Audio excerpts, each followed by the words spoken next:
30,000 kilometre চলা, তাই আমার কাছে মনে হয়েছিল চাকাগুলো চেঞ্জ করা খুবই প্রয়োজন। হ্যাঁ, ভাইয়ারও কিন্তু দেখবেন, কারণ লেডি পারলে আপনারা কিন্তু অবশ্যই পারবেন। এবং পিছনে কিন্তু আমার পিলিয়ন ছিল। লিফান কেপিটির ইউজার রিভিউ নিয়ে আপনাদের অনেকেরই অনেক কিছু জানার ছিল।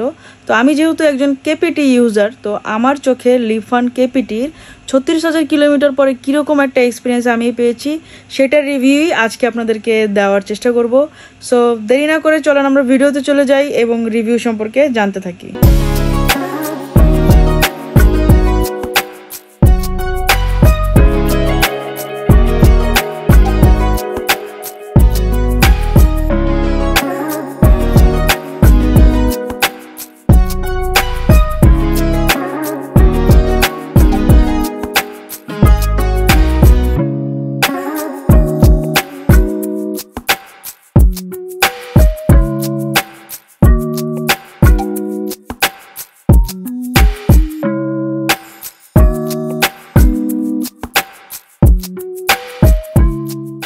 কেপিটির ইউজার রিভিউ মানে কি, ব্যক্তি কর্তৃক ব্যবহারকৃত কোনো একটা জিনিস যেটা কিনা সে অনেকদিন ধরে চালাইছে বা অনেক কিলোমিটার ধরে রান করেছে, সেইটার একটা মতামত প্রদর্শন করা। তো as a lady biker, female rider হিসাবে, যেটাই বলেন না কেন আপনারা, লেডি বাইকার বললে আবার অনেক লেডিরা চেতে যায়, তো তাদেরকে আমি রাগাইতে চাই না, চেতা মিন্স রাগা আর কি। তো যাই হোক, আমরা কাজের কথায় আসি। লিফান কেপিটির ইউজার রিভিউ নিয়ে যদি কথা বলতে চাই, সেক্ষেত্রে বলতেই হবে যে এই বাইকটি দুর্দান্ত একটি bike, because of its 4 valve engine.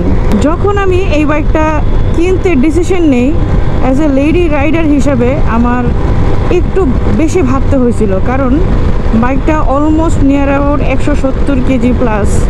যখন আমি এটা কিনবো তখন আমি শুধুমাত্র দিন রাত আমার ফোনের মধ্যে আমি ভিডিও দেখতাম, BMW GS 1000-এর ভিডিও দেখতেই থাকতাম। তো একটা পর্যায়ে এতটাই প্রেমে পড়ে যায় এই বাইকটার। আজকে কি হয়েছে, 300 ফিটে এরকম জ্যাম কেন? মাঝখান দিয়ে গেলেও তো পারতাম মনে হয়। আমরা একটু ফাইন্ড আউট করি কি হয়েছে, তারপর আমরা আবার আসতেছি। এই রাস্তাগুলোর কাজ ধরছে, মানে রোডটাকে আরেকটু বাড়ানো হবে, এই জন্য একটু জ্যাম লেগে গেছে। আমরা যখন রাত্রেবেলা আসি তখন এতটা জ্যাম থাকে না, বাট দিনের বেলা ওয়ার্কিং টাইম জ্যাম থাকবে, এটা স্বাভাবিক। ওকে, আমরা আমাদের কথায় ফিরে আসি। তো BMW ভিডিও দেখে বাইকটি কেনার পরে আমি যখন বাইকটা রাইড করতে শুরু করি, আমি রীতিমতো অবাক হয়ে যাই যে বাইকটার এতটা পাওয়ার কিভাবে হয়। তখন আমি গবেষণা করে, থিসিস করে, বিভিন্ন গুগলে আরও সার্চ করে আমি জানতে পারি যে বাইকটা অ্যাকচুয়ালি 160 সিসি না, এটা 200 সিসির একটা বাইক, এবং 200 সিসির 4 valve। মানে বুঝতেছেন ব্যাপারটা কি হবে।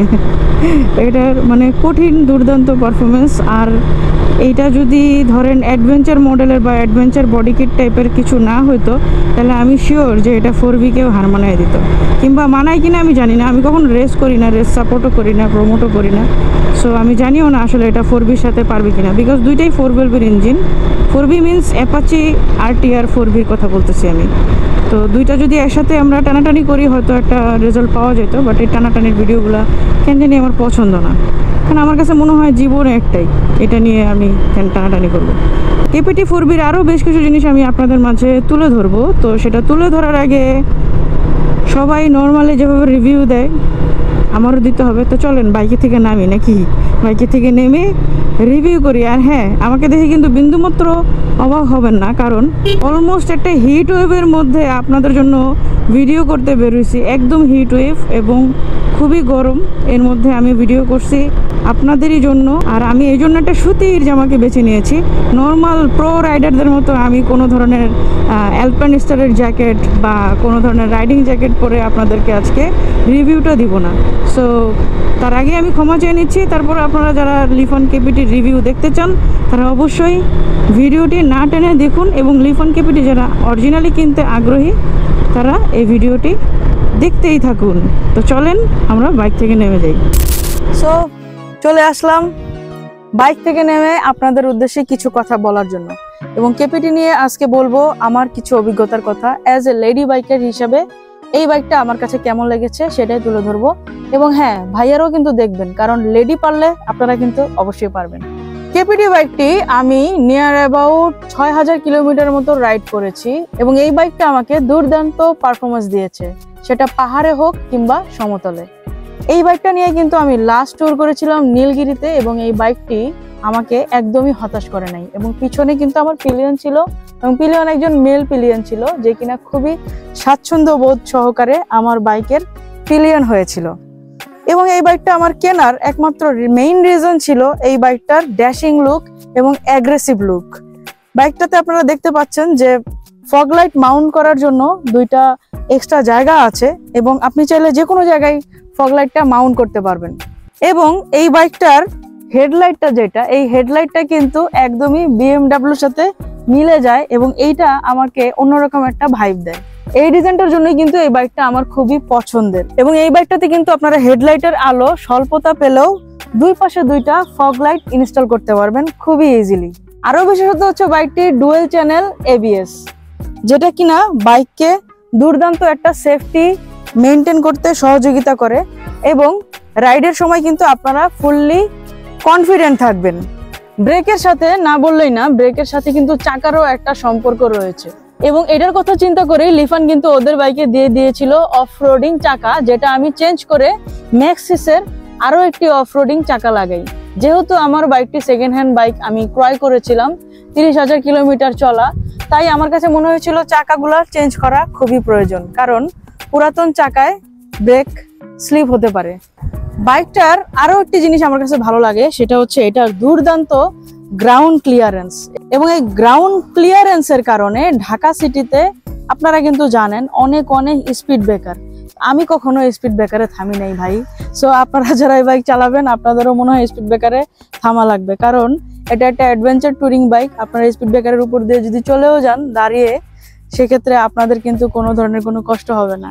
আর হ্যাঁ, সিটিতে রাইডে যারা বলেন এই বাইকটা ভারী বিধায় আপনাদের জ্যামে অনেক কষ্ট হয়, আমি বলবো ভাই এই বাইকটার হ্যান্ডেল দেখছেন? আপনার কপালে সমান হ্যান্ডেল। তো এইরকম যদি হ্যান্ডেল হয়, আপনার ঢাকা সিটি কেন, আপনার চায়না সিটিতেও আপনি ড্রাইভ করতে পারবেন, বিকজ এটার অ্যাডভেঞ্চার টুরিং বাইকটা আপনার বডির ব্যালেন্স বজায় রাখতে সহযোগিতা করে, এবং আপনার সিটিং পজিশন একদম স্ট্রেট থাকবে, as like my hand. KPT বাইকটি কিন্তু অ্যাকচুয়ালি কেপিটি ট্রাভেল লেখা, এটা কিন্তু অ্যাবসলিউটলি ট্রাভেলের জন্য এবং টুরিং এর জন্যই তৈরি করা হয়েছে। এবং আমার সুবিধার্থে আমি আমার পিলিয়নের কমফোর্টের কথা চিন্তা করে পিছনে একটা কুশনিং সিস্টেম সিটের ব্যবস্থা করেছি, যেটা কিনা এই পিছনের টপ বক্স যে ক্যারিয়ার আমি লাগিয়েছি সেট করার জন্য, সেটার সাথে অ্যাটাচ করা যায়, এবং অ্যাবসলিউটলি তখন কিন্তু এটা রেডি ফর ট্যুর হয়ে যাবে। বাইকটার সবকিছু ভালো লাগলেও কিছু জিনিস আমার কাছে ভালো লাগে নাই। সাপোজ বাইকটা মাঝে মাঝে কিন্তু এবিএস এর ব্রেকটা মিস করে, এবং এই ইস্যুটা যারা যারা কেপিটি ইউজার রয়েছে তারা কম বেশি সবাই ফেস করেছে। এই ফিচারের কথা চিন্তা করে আমি আমার বাইকের সামনে একটা এবিএস এর সুইচ করে নেই, এবং এর কারণে যখনই ভাঙাচোরা রোড বা কোনো ধরনের সেফটি ইস্যু আমাকে মনে হয় যে মেনটেন করতে হবে, সেক্ষেত্রে আমি আমার এবিএস এর সুইচটা অফ করে রাখি, এবং ভাঙাচোরা রাস্তায় আমি খুবই দুর্দান্ত পারফরমেন্স পেয়ে থাকি। আর একটা ছোট কথা অ্যাড করব, সেটা হচ্ছে এই পিলিয়ন সিটের ব্যাপারে। পিলিয়ন সিটটা কিন্তু একদমই কমফোর্ট না। সো যারা যারা পিলিয়ন ক্যারি করতেছেন সাথে করে, আপনারা চাইলেই পিলিয়ন সিটটাকে কুশনিং করে নিতে পারেন, এবং এর কারণে আপনার পিলিয়ন একটু ভালোই কমফোর্ট পাবে। আরো কিছু জিনিস আমার কাছে ভালো লাগে নাই। সাপোজ এই যে বাইকের যে মিররটা, এই মিররটা স্টক যে মিররটা রয়েছে, সেই মিররটা একদম আমার কাছে ভালো লাগে নাই। এই জন্য আমি এই আফটার মার্কেট মিররটা সেট করে নিয়েছি, এবং এই মিররটা খুবই দুর্দান্ত পারফরমেন্স দেয়, এবং আমি এই মিররের মাধ্যমে পুরো পৃথিবী দেখতে পারি। বাইকের যে স্টক চেইন রয়েছে, এই চেইনটা কিন্তু খুব বেশি একটা ভালো পারফরমেন্স দিবে না। তো যারা যারা কেপিটি চালান তারা অবশ্যই জানেন যে চেইনটা কিন্তু ধরেই সবাই পাল্টায় ফেলে, এবং চেইনটার নাম আমি বললাম না যে চেইনটা পাল্টায়, সো আপনারা জেনে নেবেন। এই ছিল কেপিটি নিয়ে আমার ইউজার এক্সপিরিয়েন্স। কম বেশি সব বাইকেরই ভালো খারাপ সুবিধা থেকে থাকে, কেপিটির ভালোটাই আমি বেশি পেয়েছি, খারাপটাই কম পেয়েছি। আর ঢাকা সিটি বলতে আপনারা দেখেন এখন যেরকম অটোরিকশা বেড়ে গেছে, সেখানে এরকম একটা রাগেড একটা বাইক যদি আপনারা চালাতে পারেন, ভারী বাইক মনে করেন আপনারা এফোর্ড করতে পারবেন। যেমন অটোরও রড থাকে, এটারও রড আছে সামনে পিছনে। সো আপনি যদি মনে করেন এই বাইকটা আপনাকে সেফটি দিবে, সেফটি ইনশিওর করবে, আপনি এটা চাইলেই চালাতে পারেন। এবং লিকুইড কুইল থাকার কারণে এটা কিন্তু ওরকম গরমও হয় না। সো ইউজার এক্সপিরিয়েন্স হিসাবে আজকে আপনাদের মাঝে এতটুকুই থাকবে, এবং এই 6000 কিলো রাইডের মাধ্যমে আমি কিন্তু কেপিটিটাকে ভালোই বুঝে গেছি, এবং কেপিটিটাকে আমি মানে অনেক ভালোবাসি, যেটা সত্যি কথা। এবং এরকম রাইডিং কমফোর্ট আমাকে অন্য কোনো বাইক দেয় নাই। সো কেপিটি নিয়ে আরো কারো কোনো প্রশ্ন থাকলে অবশ্যই আমার চ্যানেলে কমেন্ট করবেন এবং ভিডিওটি ভালো লেগে থাকলে শেয়ার দিবেন। আর থ্যাংক ইউ সো মাচ আমাকে এই পর্যন্ত সাপোর্ট করে যাওয়ার জন্য। অ্যাজ এ মেয়ে বাইকার হিসাবে, লেডি বাইকার হিসাবে এই বাইকটি আমি চালাচ্ছি, আপনারা সাপোর্ট দিয়েছেন, এটা আমার কাছে most acceptable. Thank you so much all.